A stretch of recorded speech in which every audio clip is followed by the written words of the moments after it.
12ನೇ ತಾರೀಕು ಅರೆಸ್ಟ್ ಆಗಿರೋದು ಅಂತ ನಾನು ಹೇಳ್ತಾ ಇಲ್ಲ. 2023ರಲ್ಲಿ ಕೋರ್ಟ್ ಕೊಟ್ಟಂಥ ಜಡ್ಜ್ಮೆಂಟ್ನ 2ನೇ ಪೇಜ್ನಲ್ಲೇ ಅರೆಸ್ಟ್ ಆದ ದಿನ ಯಾವುದು, ರಿಲೀಸ್ ಆದ ದಿನ ಯಾವುದು,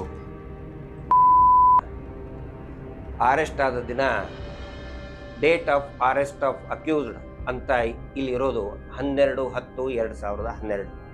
ನಾನು ಆವಾಗಲೇ ಹೇಳ್ದಂಗೆ ಸ್ವತಃ ಭಾಸ್ಕರ್ ರೈ ಐಒ ಹೇಳಿದ್ದು ನಾನು 13ನೇ ತಾರೀಕಿಗೆ ಮಧ್ಯಾಹ್ನ ಅರೆಸ್ಟ್ ಮಾಡಿದೆ ಅಂಥೇಳಿ ಭಾಸ್ಕರ್ ರೈ ಹೇಳ್ತಾನೆ. ಹಂಗಿದ್ರೆ ಪೊಲೀಸರು ಯಾಕೆ ಒಂದು ದಿನ ಬಿಫೋರ್ ಮಾಡಿದೀವಿ ಅಂತ ಸುಳ್ಳು ಹೇಳಿದ್ರು ಅನ್ನೋದನ್ನ ಈ ಕೇಳಬೇಕು. ಯಾರಿಗೆ?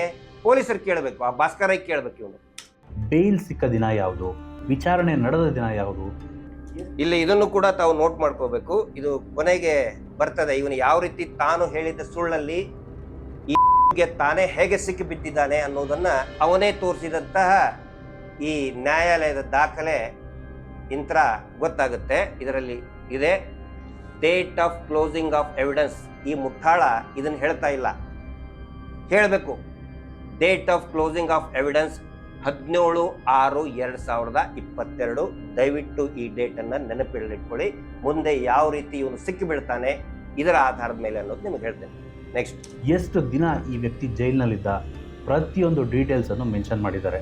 ಪಾಪ ಕೆಲವು ಗೂಗಲ್ ರಿಸರ್ಚರ್ಸ್ಗೆ ಇದನ್ನೆಲ್ಲ ಓದೋದಕ್ಕೆ ಟೈಮೇ ಇಲ್ಲ ಅಂತ ಕಾಣುತ್ತೆ. ನೋಡಿ, ಗೂಗಲ್ ರಿಸರ್ಚರ್ಸ್ಗೆ ಟೈಮೇ ಇಲ್ಲ ಅಂತ ಹೇಳ್ತಾನೆ.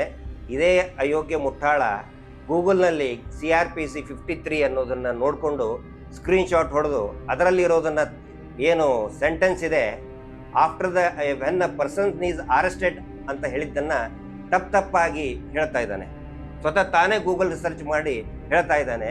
ಕೆಲವೊಬ್ಬರು ಗೂಗಲ್ ರಿಸರ್ಚ್ ಎಕ್ಸ್ಪರ್ಟ್ ಅಂತ ಹೇಳ್ತಾ ಇದ್ದಾನೆ. ಅದೇ ದಿನ ಅಂದರೆ 12/10/2012ರಂದು ಸಂತೋಷ್ ರಾವ್ನ ಮೆಡಿಕಲ್ ಎಕ್ಸಾಮಿನೇಷನ್ ಆಗುತ್ತೆ. ಈತನ ಮೈ ಮೇಲಿದ್ದಂತಹ ಗಾಯಗಳನ್ನು ಅನಲೈಸ್ ಮಾಡಿ ಒಂದು ರಿಪೋರ್ಟನ್ನು ಕೂಡ ತಗೊಳ್ತಾರೆ. 13ನೇ ತಾರೀಕು ಸಂತೋಷ್ ರಾವ್ ಒಂದು ಕನ್ಫೆಷನ್ ಸ್ಟೇಟ್ಮೆಂಟನ್ನು ಕೊಡ್ತಾನೆ. ಇದು ಕೂಡ ಶುದ್ಧ ಸುಳ್ಳು.